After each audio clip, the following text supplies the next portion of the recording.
सांगली येथे रविवार दिनांक 14 जानेवारी 2024 रोजी महायुतीचा भव्य मेळावा आयोजित करण्यात आला आहे। महायुतीतील सर्व घटक पक्षांच्या वतीने या मेळाव्याचे आयोजन करण्यात आले आहे, अशी माहिती भाजपाचे जिल्हाध्यक्ष निशिकांत पाटील यांनी दिली। सांगलीमध्ये पाटील हे प्रसार माध्यमांशी बोलत होते।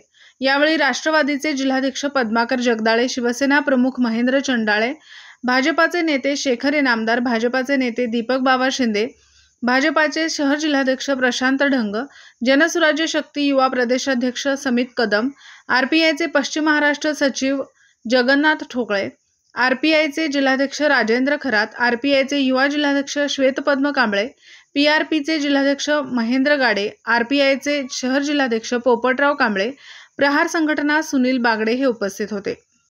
महायुतीच्या 16 पक्षापैकी 11 पक्ष या जिल्ह्यामध्ये या ठिकाणी कार्यरत आहेत। सांगली जिल्ह्यामधील 11 पक्षाचा महायुतीचा मेळावा 14 जानेवारी 2024 रोजी खरे क्लब इथं आयोजित करण्यात आलेला आहे।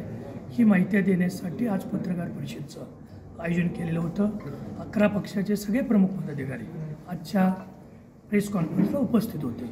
महायुतीचा हा मेळावा हा कार्यकर्त्यांना निश्चितपणानं गेल्या 2.25 वर्षामध्ये राज्य शासनाने केलेले कामकाज आणि विकासाच्या दृष्टीनं या जिल्ह्यासाठी ज्या योजना आहेत त्या योजनेचं अंमलबजावणी कशी झालेली आहे किंवा त्या योजना कशा पद्धतीने भविष्यात राबवणं गरजेचं आहे याची माहिती देण्यासाठी हा मेळावा आयोजित करण्यात आलेला आहे। आणि सांगली येथे दुपारी 1 वाजता आहे।